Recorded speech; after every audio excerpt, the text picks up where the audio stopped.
This podcast is sponsored by nobody.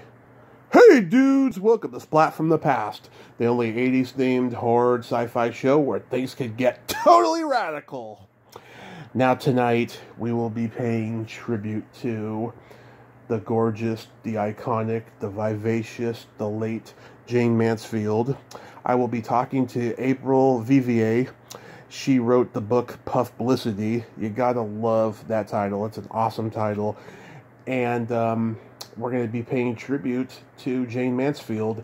It's the 65th anniversary of The Girl Can't Help It. And it's going to be a nice talk, chronicling Jayne Mansfield's life. She's also written a book about Marilyn Monroe, too. I'm going to see if I can squeeze in a little bit of Marilyn Monroe talk there as well. And it's going to be a great talk, a great interview. And she's younger than I am, I take it. And so it's always nice to talk to someone either my age group or younger who is a fellow historian. So, here is my interview with April Vivier.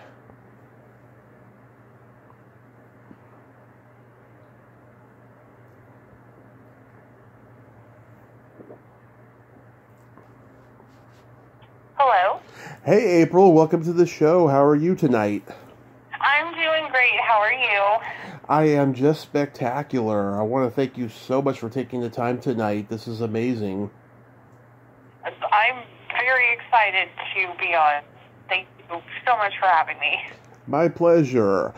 So, let's start with your background. How did you wind up becoming a historian of Jayne Mansfield and Marilyn Monroe? Oh, goodness. Well, I grew up on a healthy diet of Shirley Temple and Betty Grable movies. And then when I was about 16 years old, I got super into Marilyn, and I dedicated over a decade of my life to focusing on her. And of course, Jayne and Marilyn have a lot of overlap, so Jayne was just the obvious next step. Wow. And now, I was born not to ask a lady how much she is, but I'm 38. I'm just curious, how old are you? I'm 31. Okay, not too far off from me. I know people your age or a little bit younger who's into old Hollywood stuff. So yeah, that's awesome. I mean, I'm happy with it. It's definitely, it can be, kind of an eccentric hobby, I guess, for us in our 30s, but I think it's great. Oh, I love being classified as eccentric. I consider myself that, so yeah, there's nothing wrong with that. Do you remember the first Jayne Mansfield movie you saw that piqued your interest in her? I do. So the first Jayne Mansfield movie I ever saw was The Wild, Wild World of Jayne Mansfield, which is probably the worst movie you could ever watch. But it was so kitschy and so camp that it just sucked me in. I never even heard of it. What is it?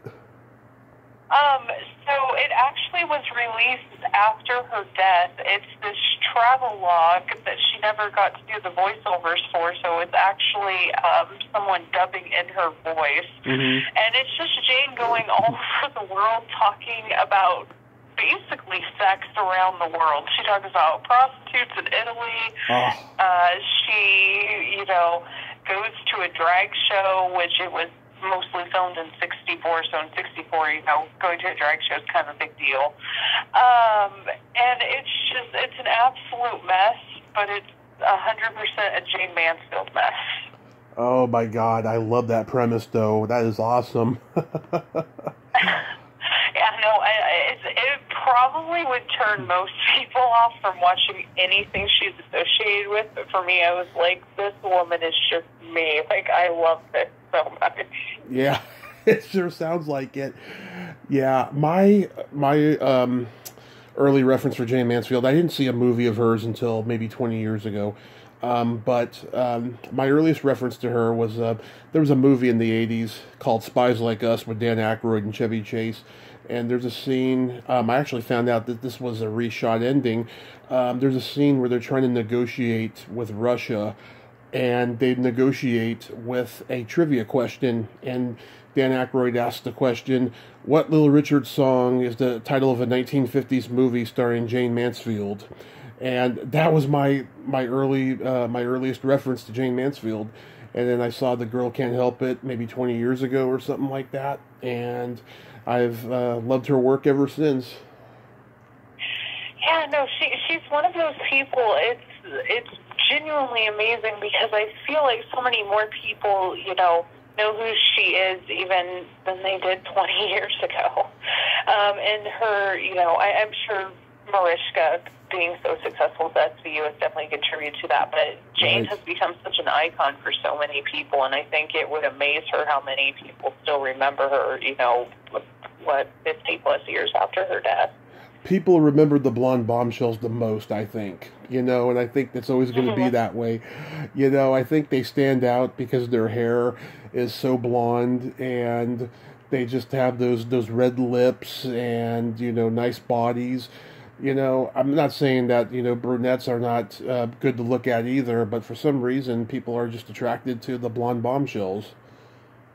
Oh, yeah, most definitely. And I think Jayne is such a caricature of, the 1950s ideal blonde bombshell. And so, she definitely has those kitsch people who love her, and I totally respect that. But I think as, the years have gone on, more people have realized, this was a woman who was empowered and, really in touch with her sexuality. And in a lot of ways, Jayne was born 50 years too early. Yeah. Oh, she would look at like Christina Aguilera or somebody today and go, she's following my pattern, Yeah, no, it's so funny you say that because Jayne actually proposed a reality TV show a few months before she died. Well, we would call reality TV show today. Right. She was trying to get some, television channels interested in following her day-to-day life in the Pink Palace and what it was like to be Jayne Mansfield. And I just always wonder what television would be like if that show had come out in, 67, 68. Oh, that would have been cool. Yeah. So you wrote the Marilyn book first and then Puffblicity, right? Correct. Which is a perfect name. I love that name, Puffblicity. It's definitely Jayne to a T, but I can't take credit for that. That was actually a term that Walter Winchell labeled all of the Jayne Mansfield publicity in 1956. Yeah. Yeah, Puffblicity. I can imagine him saying that. Yeah, how long did it take you to write the book?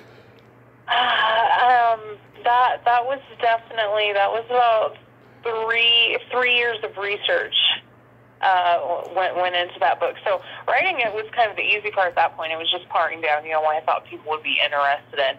And, my main thing that I wanted to do with the book was show people what Jayne was like as a persona in the 1950s, how she was publicized, how she basically just skyrocketed to fame in under a year, and then within 2 years she was, finding herself going into B pictures. Mm-hmm. Did you talk to her family members? I did. So I'm actually friends with Jayne's third husband, Matt Sember. Mm-hmm. And I have had conversations with two of her children about her, and she was just, I have to say, everybody who knew Jayne that I've spoken to, which has been quite a few people, they all just say that she was genuinely a good, nice person. And, the public really never got to see that, I don't think. They always saw the, brassy blonde. But everyone I've talked to who knew Jayne, even if they weren't on the best terms with her when she passed away, they've all said, she was genuinely a good person. Yeah, she loved to, make people uncomfortable publicly, but because she didn't like the establishment, but she was genuinely a good person with the people she loved. Exactly, and Jayne was a very charitable person. She obviously has her faults too. I don't look at Jayne with rose-colored glasses. Oh no. She could be difficult. I think pretty much everyone back then could be difficult. But she could be difficult. She wanted to do things her way, and I think it's a great point to bring up about how she really wasn't a fan of the establishment, because at the end of the day, I would say that was probably the main factor in the downfall of her career, was her just saying, you know, I'm going to do this, you know, my way. Yeah, I mean, you know, she could have found maybe a much more finesse way of doing it, you know, because so many people have done it their way and they've been, you know, bigger and more successful than they were before, you know, but I guess, you know, this was her journey. Yeah, most definitely. And I think the main thing when you look at Jayne, you kind of see that she never quite gets out of that starlet phase. Yeah. You know, even when she's sitting there making pictures, or a movie, I should say, with Cary Grant, you know, or Tom Hugh, when she was doing it. You know, she's making that, and then, you know, in between, you know, filming, she's sitting there and she's going to the opening of a local butcher shop. Yeah. So it's like she never quite, you know, figured out that you kind of had to progress outside of that. She was just like, this is what got me here. I'm going to keep doing it because this is going to keep me there. And of course, it got her plenty of newspaper, you know, columns, plenty of inches in newspapers, but it wasn't enough to, you know, fulfill an A-list career. Absolutely, yeah. She lost her dad at an early age, and she watched a lot of Shirley Temple movies to cope, and that's what made her want to be a star, right? Yes, so Jayne, definitely a child of the 1930s. One of her favorite books growing up was a Shirley Temple songbook. And, yeah, no, when Jayne was 3 years old, she was in the car with her mom and dad, and her father had actually just left a physical where everything was, you know, A-okay. They're driving up a hill, and he slumps over, and he's dead instantly. He just had a heart attack, and he was 33. And he, you know, and so her mom quick reaches over the steering wheel, and she steers the car to, you know, the side of the road. And Jayne's just in the middle of all of this, and I can't imagine how traumatizing that was for a 3-year-old. Yeah. She also danced and played several instruments, and she knew a few different languages. She was more talented than what she was stereotyped for. Most definitely, and I think, you know, that's kind of a big thing, again, not that I'm doom and gloom about Jayne by any stretch of the imagination, but I think, you know, the public never really got to see a whole lot of that, and when they did, you know, see her speaking different languages, or they saw her, you know, playing the piano or the violin, you know, they kind of thought it was a joke. Right. And they thought, you know, it was just you know, she's just trying to show how unique and quirky she is, and that she could be, you know, a dramatic actress. But Jayne was actually very, very, very intelligent, but she never really showed that side to the public, because in the few instances we have where she did, she got ridiculed. Yeah. But, I mean, she, even in those days, she probably, you know, loved to, you know, get all the attention like she, you know, became known for, right? So it wasn't something that just happened once she became a star. Right, no, most definitely. Her mom had actually wanted her to go on to become a concert violinist. Jayne was first chair when she played violin in the high school orchestra, and she played all 4 years of high school. And, you know, I think at that time, based off of the few recollections we have with, you know, some of her high school classmates, she was kind of looked at as like a pretty girl, a very nice girl, but also pretty studious. And of course, that really did not transition over to her career. Yeah.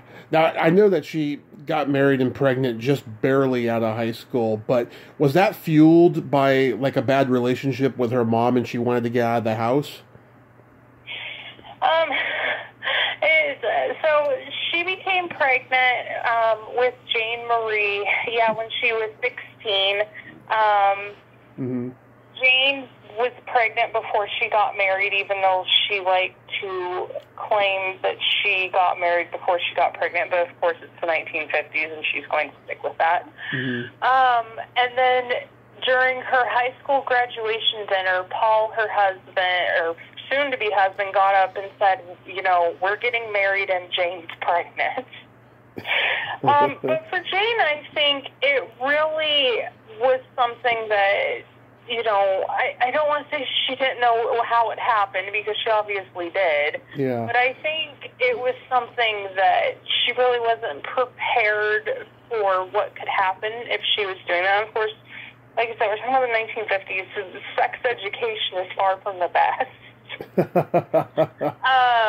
You know, and I think it happened with Paul, and I think she, you know, sat there and thought, oh, well, I'm going to, you know, become a housewife and have a baby. So I don't know if it was really as much to get back at Vera as it was that she thought like she was grown up now.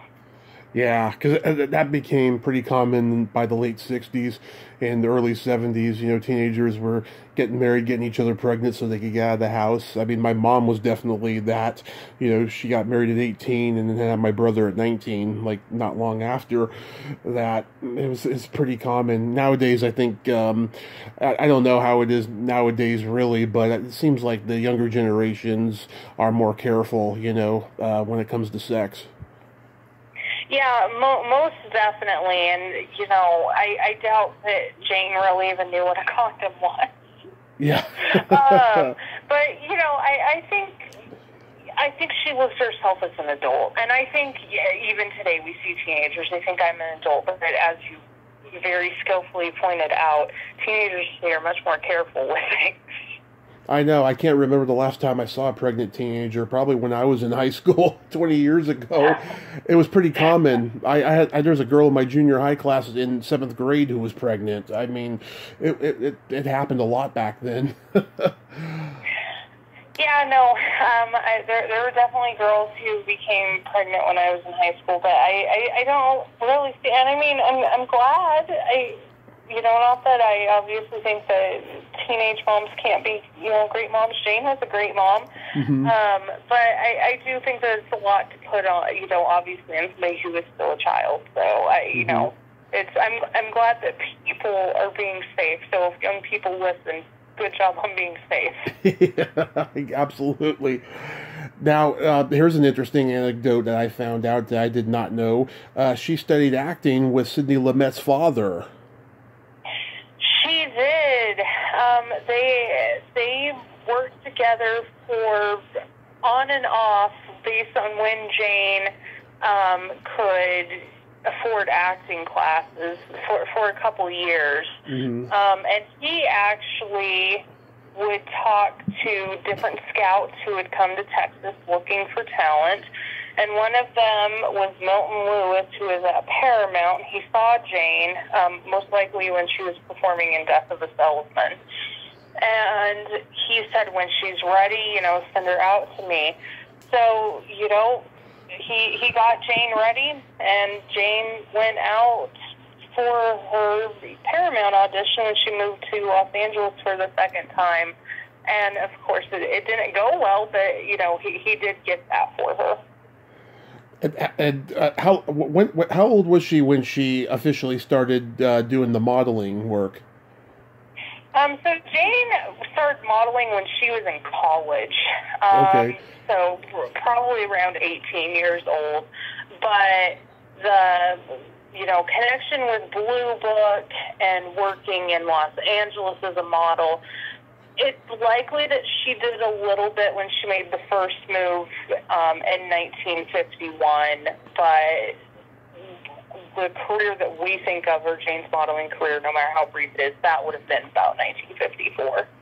Yeah, because didn't she have trouble getting modeling because they thought her tits were too big? Yes. They thought she was much too sexy. General Electric actually had a photographer take a picture of some, you know, Blue Book models in '54, and they cut Jayne out of the picture because they just said she's too sexy. So that's kind of a compliment, you know. Yeah. I mean, I think Jayne took it as a compliment, to be honest with you, but I think a girl who really, you know, had her heart set on modeling probably would have been horrified. Yeah, she probably needed the money badly, and so, you know, I mean, obviously she persevered, but yeah, she probably was just like, what the fuck? Yeah. Yeah. No, most definitely. Of course, she ended up going to a lot of the pinup artists. The most famous one that Jayne went with, I would say, is probably Earl Moran. And he used Jayne quite a bit in 54 and 55, to help him find inspiration for his, paintings. Yeah, I saw one of her rare nude pictures. I mean, I thought she had world class nipples. She was looking good, with her top off. Yeah, no, Jayne definitely had a beautiful body. Yeah, I always thought her belly button could have been a little cuter. It was a little too small, I thought. I don't know if I've ever really looked at her belly button, but now I'm going to look at it next time I look at a picture where her belly button's exposed. Yeah, because there's those pictures where she looks like she's anorexic, really skinny. She's got her gut, stuck in. She sucked in her gut, Oh yeah, no, that move's called the vacuum. It's actually a bodybuilder move. Yeah, and that was gross, I thought. Yeah, it definitely creates a very extreme shape, and Jayne was always very honest about the fact that one of the reasons her boobs looked so big was because her rib cage was so big. And I think when she does the vacuum, you really can see how big her rib cage was. Yeah. But before she signed the deal with 20th Century Fox, she had done other pictures for other studios, like she did Female Jungle with Lawrence Tierney. Yes, so her big break, at least in Jayne's mind, and really her mind throughout her entire life, was when she went to the Underwater premiere. Mm-hmm. She had, done The Angel Went AWOL and mm-hmm. The Hangover, which were just these little, quickie. Pete Kelly's, Pete Kelly's Blues with Jack Webb. She was the cigarette girl in that. Yeah, so she goes to the Underwater premiere in Florida, and she causes a huge sensation. She wears this red lame swimsuit. And she comes back and she gets a contract with Warner Brothers, which, fun fact, I actually own that contract. I own her copy of her Warner Brothers contract. And she's, written all throughout it. It's definitely Jayne's copy. But, yeah. She signs that on January 30th, 1955. And, yeah, then she's really not casting a whole lot. Like you said, she's in Pete Kelly's Blues. Illegal, which is basically a knockoff of the Asphalt Jungle. Yeah. It's a movie. I like it, as Edward G. Robinson, but it's just not anything really to write home about. It's a B noir, yeah. Yeah, no, she ends up doing, The Burglar. Of course, she gets dropped after her first 6-month option, and Warner Brothers does not opt to renew her option. She goes on to Broadway. Yeah, did she enjoy doing Broadway? So initially she didn't want to do it. She told her agent, this just is not my thing. I want to go to Hollywood. I want to be a star. I want to be in movies. And he goes, you need to go on Broadway to get yourself established. So she, agrees to do Will Success Spoil Rock Hunter. And she ends up loving it. Mm-hmm. She becomes basically the toast of New York. I mean, if you go through the, New York-based newspapers at the time, they're going on about how great she is. They say, she out Marilyn's Marilyn. She becomes the toast of the town really overnight, and she loves that attention. And I honestly think for the rest of her life, she was trying to kind of go off of, or reclaim, I guess, some of that just overwhelmingly positive, feedback from critics and audiences and stuff like that. A little bit of a tangent, but everyone I've talked to, people who didn't know Jayne, just saw Jayne, everyone I've talked to who just saw Jayne said, you could not beat seeing her in person. there was just like this radiance she had when she was on stage that did not transition well onto film. And I mean, I can believe that just based off of what, you know, so many people have said over the years about her. Right.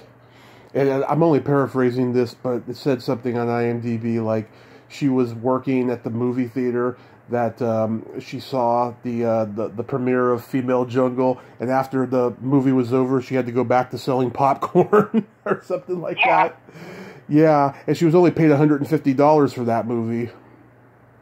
Yeah, and she actually was not originally going to be the, I guess you can call it lead for what it is, the female lead for what it is. Mm-hmm. But the first woman backed out of it, and they just had Jayne, so then they, you know, made it about Jayne. But yeah, she basically was paid, as she eloquently put it, and I am also paraphrasing, she was basically paid $150 to lie down on the ground all day and look like she was dead. So. That's awesome. How did she catch the eye of Hugh Hefner for Playboy? So that is actually a really good question. And I know there's some debate, but based off of publication dates, we know that Warner Brothers wasn't involved with it. Mm-hmm. It's most likely that she got the Playboy spread through either her work with Earl Moran or, you know, some other, you know, modeling work that she had done. That's most likely how Hugh Hefner found her, because her issue of Playboy runs in February of '55, and it's released, you know, 2 days after she signed her Warner Brothers contract. So definitely wasn't anything that was studio connected. I would say it probably came from her modeling work. Mm-hmm. Did Daryl Zanuck see it, and that's what caught the eye for 20th Century Fox? I know you kind of touched on that before. Yeah, so Daryl Zanuck really...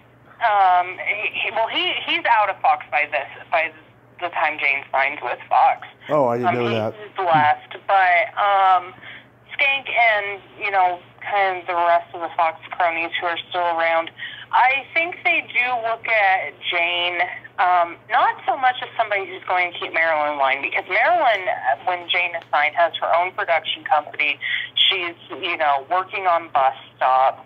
She's turned over this kind of new leaf. And I really think the Fox brass thought, we can use Jayne to keep making these, you know, they see her, they know how popular she is on Broadway. Right. Because, of course, that's where they're really looking out for new stars. And I really think they look at her not as someone to keep Marilyn in line, but as somebody to, you know, fill that void that Marilyn had left when Marilyn said, you know, I'm turning over a new leaf. I don't want to do those dumb blonde comedies. I'm going to focus on serious work. Yeah, and then the Girl Can't Help It becomes her breakthrough film, and it's been 65 years since it came out. I think it's still a magical movie. You know, it's got that old Hollywood, you know, magic to it. How did you feel when you first saw it? I absolutely fell in love.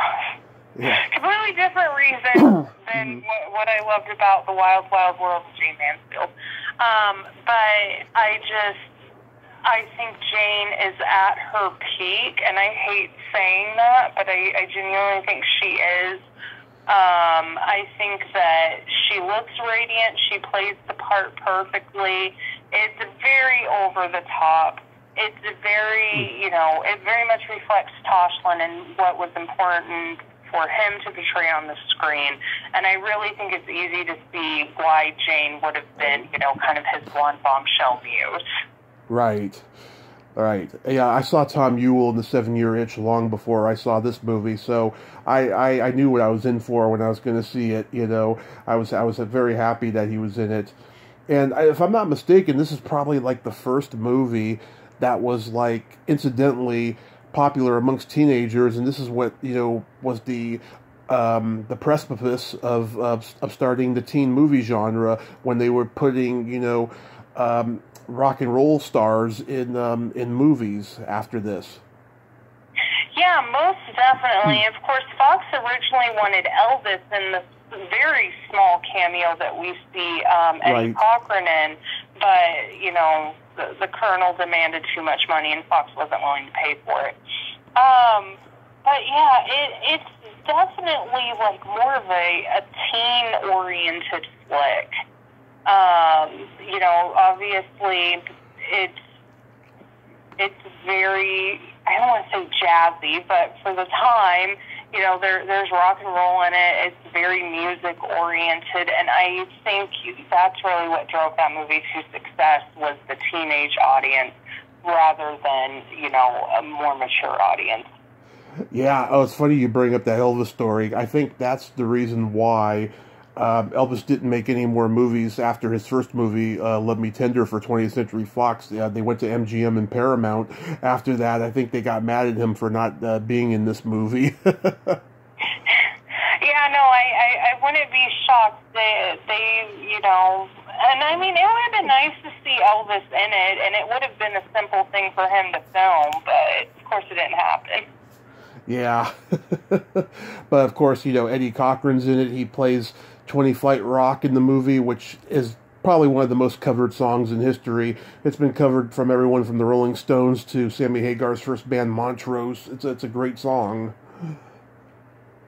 Yeah, no, and of course, I love The Girl Can't Help It, which that song, you know, has done well Yeah. over the years. I think it's more of a music aficionado song, I guess, but, you know, I quite enjoy it. And then Abby Lincoln is in it, and of course, Abby Lincoln's claim to fame with, in connection to this film, is that she's wearing the same orange dress that Marilyn wore in Gentlemen Prefer Blonde, and Abby Lincoln actually got to take it home, and then a few years later, she threw it in the furnace, so the costume's gone forever. Oh, that's terrible. That is terrible. It'd be worth so much on eBay today. Yeah, no, can you imagine? I think that, you know, there are a few costumes of Marilyn's I would say are holy grail costumes, and I think that orange dress is definitely one of them. Yeah.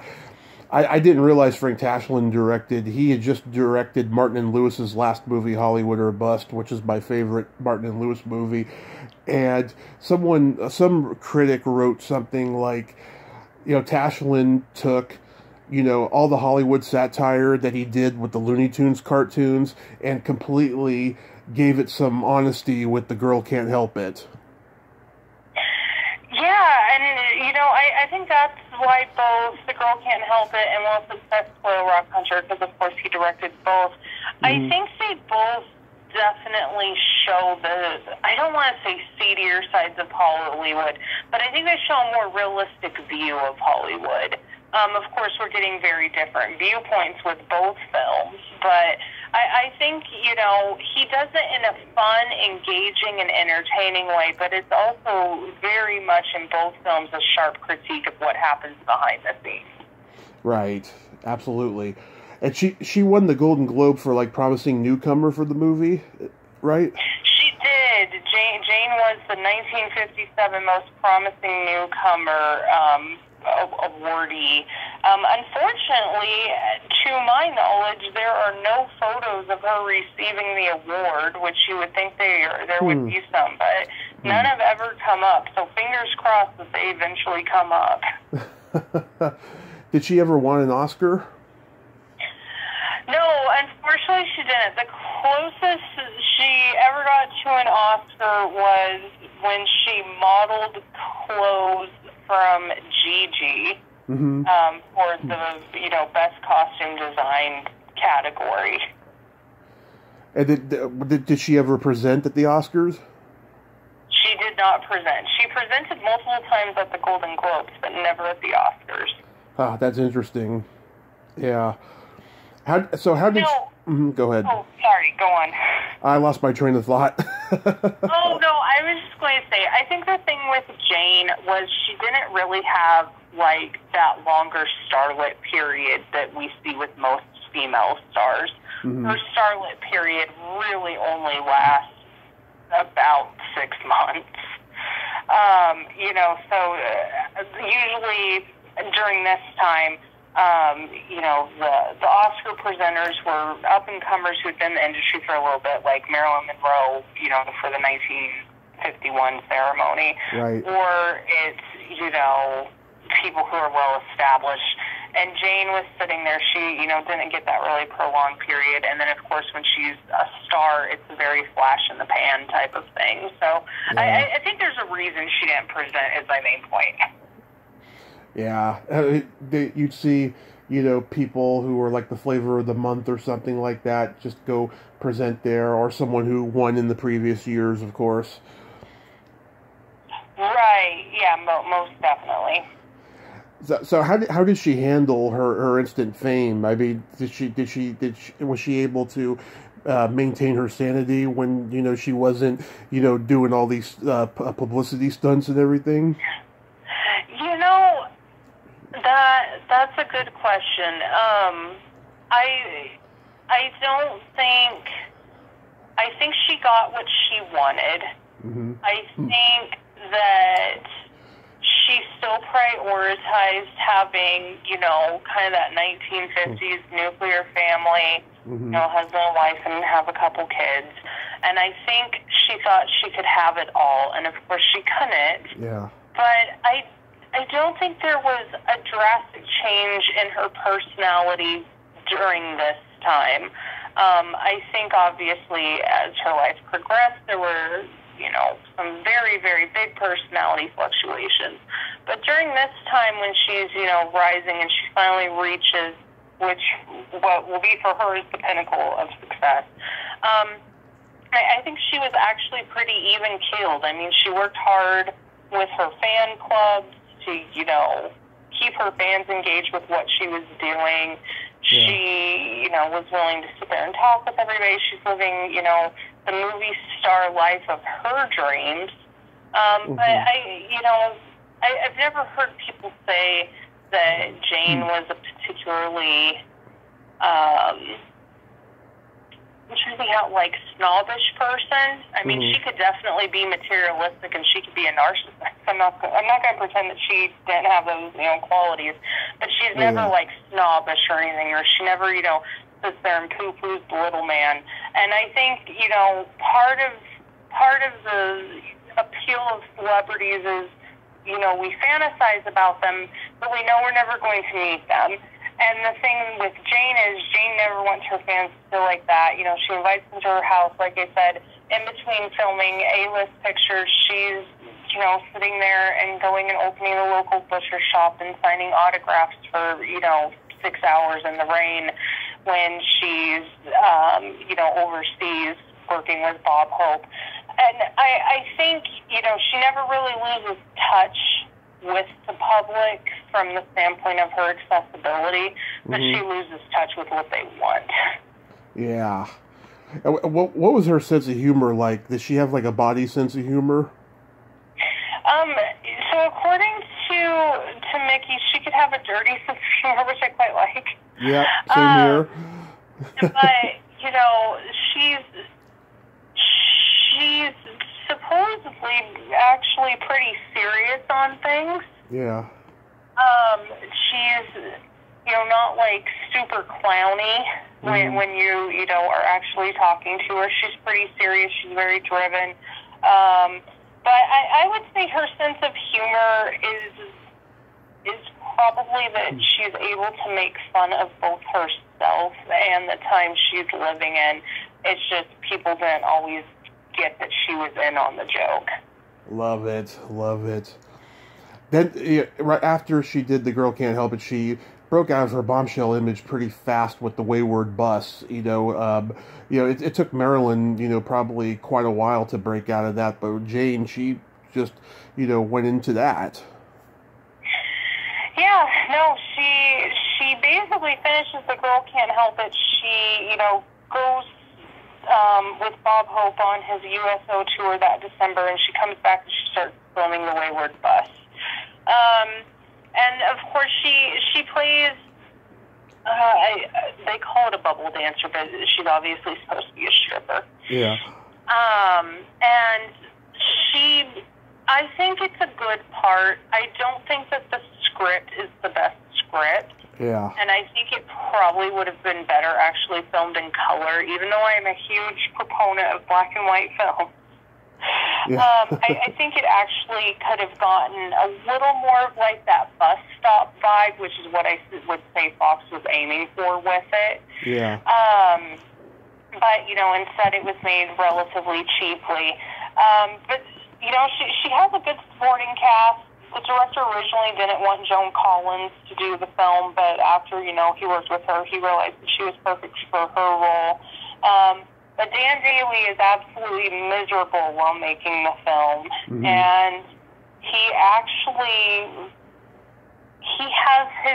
a couple scandals which I think contributed to his leaving Fox. But according to him, he absolutely couldn't stand being cast with Jayne, and the Fox had, propositioned him to be another Jayne Mansfield movie, so then he walks out on his contract. So Dan Daly didn't enjoy filming it, but I think it's a solid movie. Yeah. Did she get along with Joan Collins? She did get along with Joan Collins, and Joan Collins, for the most part, has been pretty complimentary about Jayne in, her books and stuff like that. So, shout out to Joan Collins. Oh, that's awesome. Yeah. Wow. And then I just found out recently Dan Daly was originally going to be Gene Wilder's role in Blazing Saddles. Yeah, Dan Daly's one of those people, he had so many ups and downs, and then his personal life got so, wrapped up with his celebrity in the 1950s, and it was a recipe for disaster. But I think Dan Daly actually could have pulled it off, but it would have been a very different role than what we actually saw. Yeah, I did like his portrayal of Dizzy Dean in The Pride of St. Louis, which a lot of people remember him the most from that, as opposed to all the musicals he did. Yeah, see, and I'm one of those, musical freaks, so for me, he's always musical. I obviously know that his career isn't just musicals, but, I always think of him dancing with Betty Grable. Right.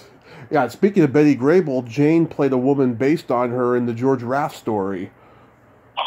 Yes, that was a Warner Brothers picture. They did a very, very, very loose adaptation of George Raft's life. Mm-hmm. And, of course, one of Raft's most significant, actually I would say his last significant relationship was with Betty Grable between 41 and 43. And Betty's name was not in public domain, and there was no way Warner Brothers was going to get her to sign off they could use her name. So Jayne actually plays a woman named Lisa, who's supposed to be Betty, and I believe she is second billed, if I remember correctly. I'd have to look at the poster, but I believe she's second billed, and she doesn't even come in until 50 minutes into the film. I actually like that movie. It's campy, trashy fun. Yeah. Really, really not reminiscent of George Raft's life at all, but I like it. It's a good movie. It is a good movie. Ray Danton was underrated. Yeah, most definitely. And I had no idea she had guest starred on the Alfred Hitchcock Hour with Tony Randall, and it's one of those rare episodes that Hitchcock didn't do an epilogue for the show because he wanted the message to sink in, about alcoholism. Yes, and it's a powerful episode. Not that I recommend people do this, but hypothetically, the full episode might be available on YouTube. Mm-hmm. But yeah, it's genuinely a powerful episode, and it re-teams, Tony Randall and, Jayne Mansfield, obviously, together again after they had completed a successful Rock Hunter, several years after.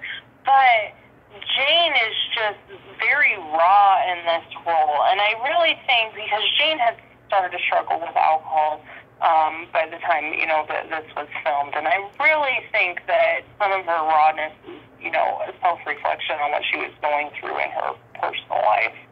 Yeah, wow. So overall, what's your favorite Jayne movie?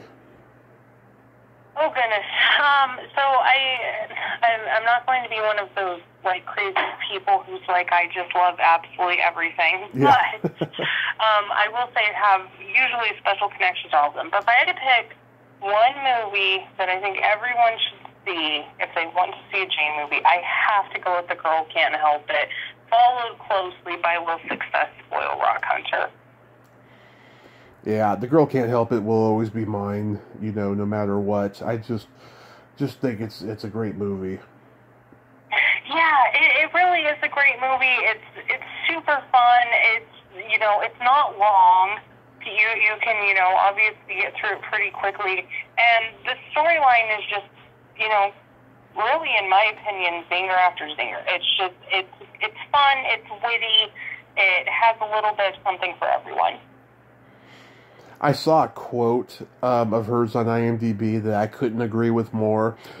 I love sex. It should be animalistic. It should be sadistic and at times masochistic. There are few rules and moral conventions. Do you think by today's standards she would be considered a nymphomaniac? I don't know if I would say, you know, it's hard. It depends on, let me back up. Mm-hmm. Depends on when you're looking at Jayne's life. If you're looking, you know, during like her early, you know, years and, you know, when she's rising and everything, I wouldn't say, I mean, she's pretty faithful to Mickey, but yeah. I think there was definitely a lot more, I think she definitely welcomes more people into her bed, you know, through in the, you know, 60s, once her career is going downhill and she's, you know, like I said, struggling with alcoholism and losing, you know, her career. I would definitely say that she becomes more in touch with her sexuality. Okay, that makes sense. And I listened to a previous interview you did, and in it you said that she had this weird, like, mythic encounter with Anton LaVey. Yeah, no. So a lot of people are very obsessed with the idea that Jayne was a Satanist and that they, you know, were like BFFs. They met. What we know of and what is confirmable, it's all been very exaggerated. But they met twice. One was so that she could meet his pet tiger. Let's start Jayne by 1966. Let's go there to meet his pet tiger. Yeah. It's a very brief encounter. Jayne actually goes to a bunch of parties and events. She's only at the Black House for maybe 20 minutes, and the press really doesn't even cover it. They just say that she went over there, which I don't think is the reaction she was expecting. Yeah. And then in June of 1967, you know, about 2 weeks before she passed away, he came to her house. They had a photo shoot. That's when people like to sit there and say, oh, you know, he cursed her, and VeVea came up that he had cursed her, and he accidentally killed her, and all this stuff. It's very wild. There's been a documentary even made about it, but, you know, Jayne herself said that she would never become a Satanist, you know, even though she respected Anton and his views, she would never become a Satanist because she had a firm belief in God. You know, and right before she died, she announced that she was converting to Judaism to, you know, marry her boyfriend/attorney, Sam Brody. So, I mean, I get it. Jayne is just kind of off the wall sometimes, so I get why people put stock in the Satanist rumor, but she definitely was a very God-fearing person who went to church almost every Sunday, which we don't imagine Jayne Mansfield doing that, but she was a regular churchgoer, so... Yeah, that's just so crazy. But then it's a good testament as to what kind of an opportunist Anton LaVey was, you know, and that he wanted to, you know, say, oh yeah, I made, you know, Jayne Mansfield a Satanist. You know? It's crazy. No, he came up with some wild stuff. I don't know if you've heard of the Museum of Death, and I am not going against the Museum of Death. I think they have their, you know, niche. It's good that they, you know, have their thing. That's great. But they have this stuffed dog that was donated by him, and he said it was one of Jayne Mansfield's dead chihuahuas that died in the car, and this dog's not a chihuahua. I mean, some type of chihuahua mix, but it's not one of Jayne's chihuahuas. And I'm just like, you know, like, you just had to keep going with it. It couldn't just be like, oh, I met her. It had to be, oh, she became, you know, a satanic priestess, which I'd also like to point out that his daughter denies that Jayne was ever a member as well. But that's good.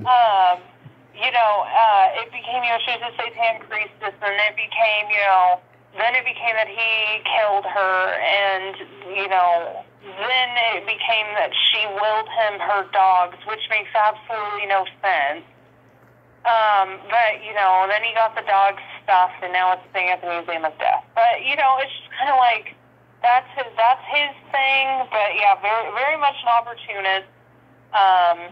And I have nothing against the Satanists. I am happy if they're happy, but we all know that it's a bunch of atheists trolling people, and that just wouldn't have been Jayne's thing. Crazy. Now, you know, there's been different versions written over the years about Jayne's relationship, of whether or not she liked Marilyn Monroe or not. But what I'm curious to know is, did she like Mamie Van Doren?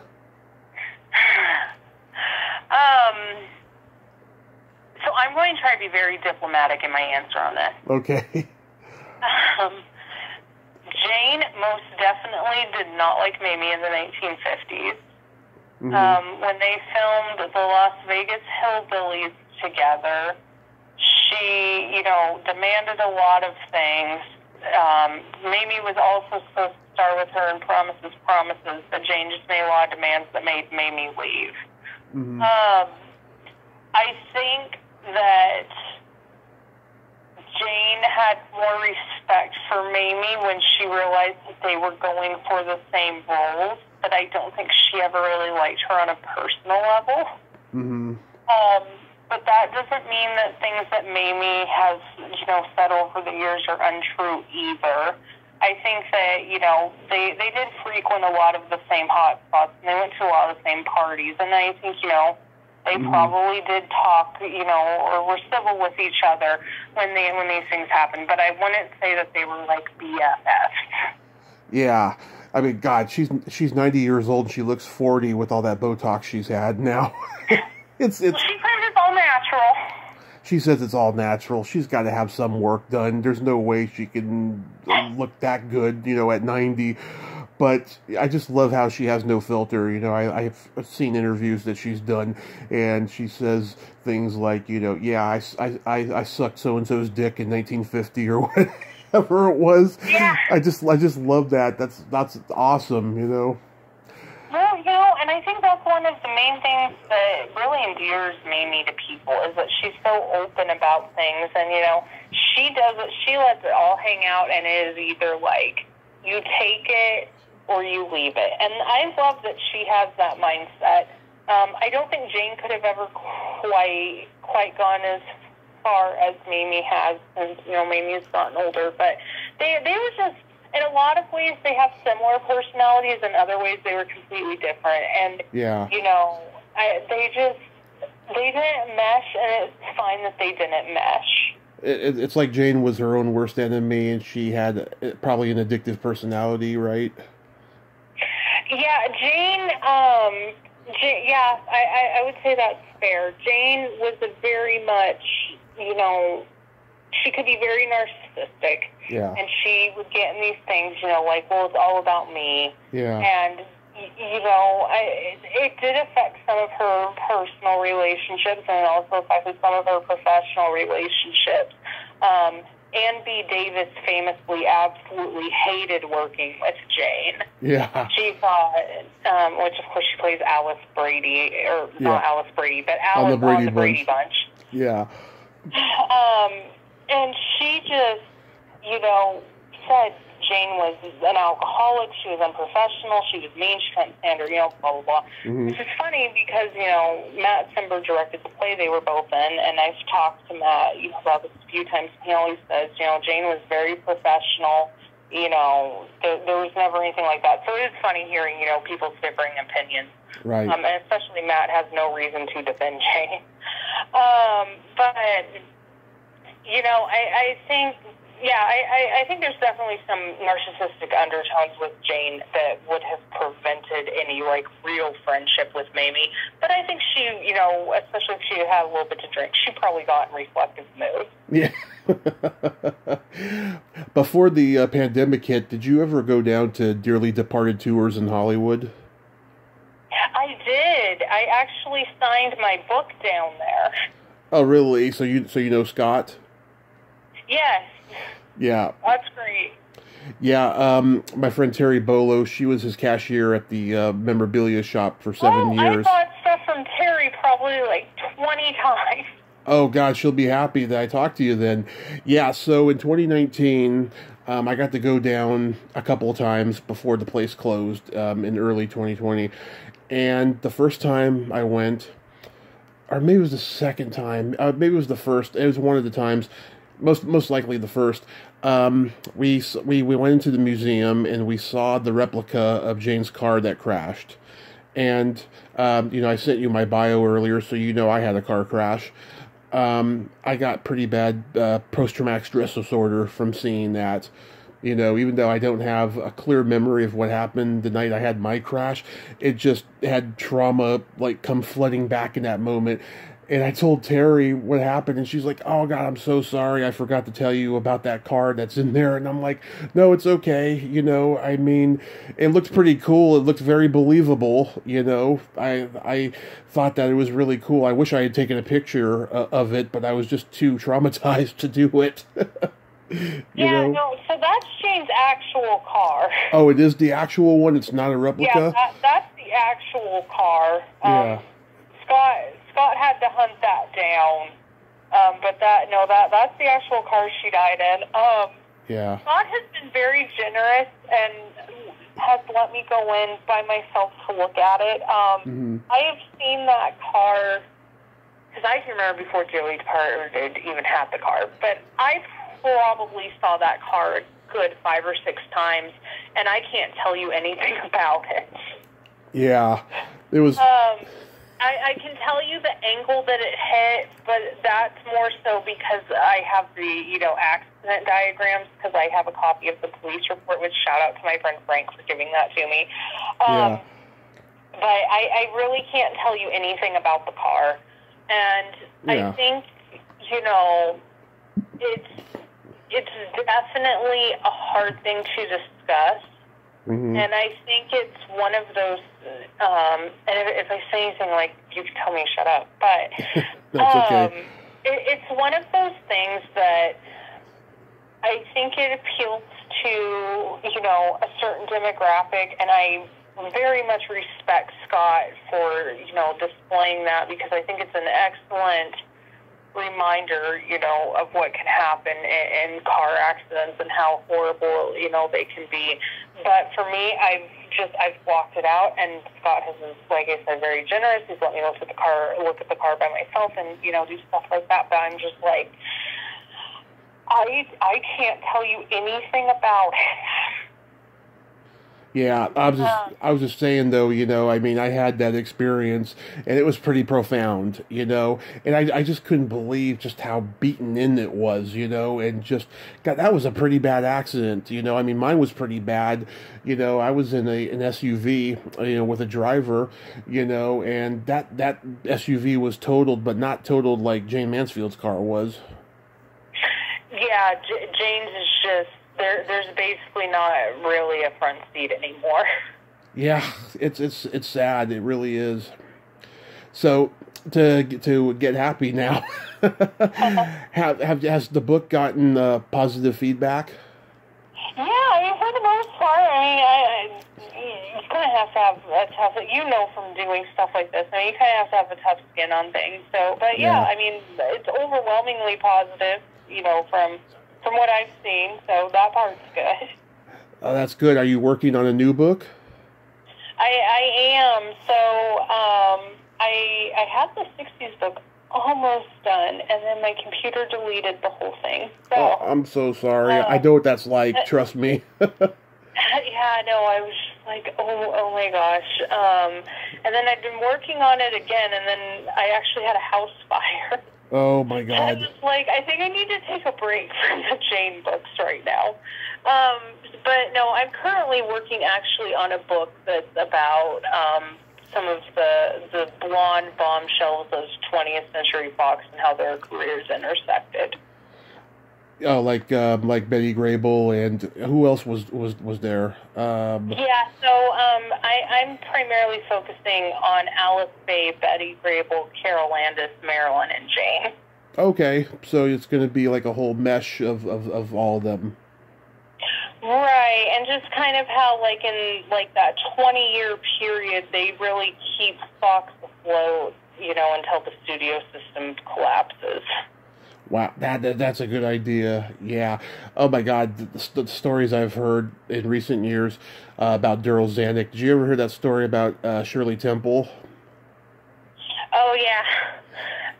Yeah, about the Fox commissary. That was disturbing. Oh my God, you know, that just shows you, you know, it's been going on in Hollywood since the beginning. You know, it's nothing new. It's really bad. I just got the 7-year itch on Blu-ray now, and oh my God, now I get why there's a lot of people out there since they came out that don't like the movie. You know, people are purists of the stage play. I have never seen the stage play, but they say it's much more bawdy, much more risque. I'm tempted. I want to see a production of the stage play now. Yeah, it's very different. I mean, for starters, you know, Tom Mule's character and the girl, they sleep together, and so it makes a little more sense. You know, Real Successful Rock Hunter, completely different stage play than what happened in the film. You know, also same thing with Bus Stop, which also had, you know, Axelrod connected to it because they've written the screenplay. Right. You know, in the play, you know, Bo and Cherie, they sleep together, so it makes sense why Bo is, you know, a lot of it is really like they cut out sex scenes, right. And they make it like, oh, she fluttered her eyelashes and he fell in love. And that's, you know, that's not how the plays went. So yeah, no, I definitely recommend, because it can be hard, I'll be the first to admit, to get, you know, these plays to see them actually played out. But I definitely recommend reading the original play script, because they are completely different. Is Bus Stop on stage different than the movie? Yes. It's, you know, they sleep together. It's not just that she gives him a kiss. Yeah. You know, that's like, I mean, it's not all of them, but a lot of them are they cut out, you know, more risque sex scenes and replace them with, you know, pretty innocent flirting in the films. Maryland people hate it when I say it, but I'm actually not a huge fan of that stuff. Yeah. I think it's overacted by both, you know, of them, and I just don't think that the storyline's very good yet. Yeah. Stage play has a great script, you know, and it's contextualized really well. And I just think it's one of those plays, it got so bastardized that it could not transition on to film well during that time period. Yeah, I just talked to Eileen Heckard's son. He told me, yeah, it was an important film for all involved, you know, because his mother got established. Marilyn was a dramatic actress. Don Murray got fame, and he rejected it. It was a huge monument in film history. Yeah. Oh yeah, no, most definitely, and I'm not like taking away from that aspect of it at all. But it's just, I don't think it's one of those movies that's really aged well. Like, I think if Marilyn wasn't in it, people really wouldn't talk about it, and that sounds horrible, but I think you know what I mean. I totally get what you mean, of course. It's just not a great script, but like I was saying, the Broadway script is great because it's contextualized well, and it like actually makes sense. Absolutely. So really quickly, I got a body joke for you, since you like bawdy humor. Oh, I'm always down. Okay, so this is a new one I just started telling. Okay, a nymphomaniac goes to the doctor for her yearly physical, and the doctor says to her, you know, you really need to stop masturbating. And the nympho says, why? And the doctor says, because I'm examining you. Oh, God. Well, I don't think Jayne was quite at that point, but that is pretty funny. Yeah. Allegedly. Yeah, well, I guess we don't know. I guess we don't know. Don't ask her family. Oh, yeah, no, there's no way in hell. April, thank you so much for coming on tonight and having this wonderful chat with me. You know, I hope you continue writing these books and you get to write that one you mentioned before with all the bombshells, you know, and I would definitely love to talk to you again. Yeah, no, I'd love to be on again. Thank you so much for having me. I had an excellent time. Yes, have a happy holiday season. Be safe. And, yep, keep loving, you know, the classics. Thank you. I will, and you too. Okay. Good night. Night. Well, there you have it. April Vivier. Ain't she a sweetheart? Oh, my God, she was so nice. You know, she's younger than I am, and she loves all this old stuff. I love talking to my fellow old souls out there. And she thought my joke was funny. God bless her. Well, until next time, this is Tommy Throwback Kovac saying, there's no shame in living in the past, because the present sucks. Later, dudes. Can't help it. Can't help it. The girl can't help it.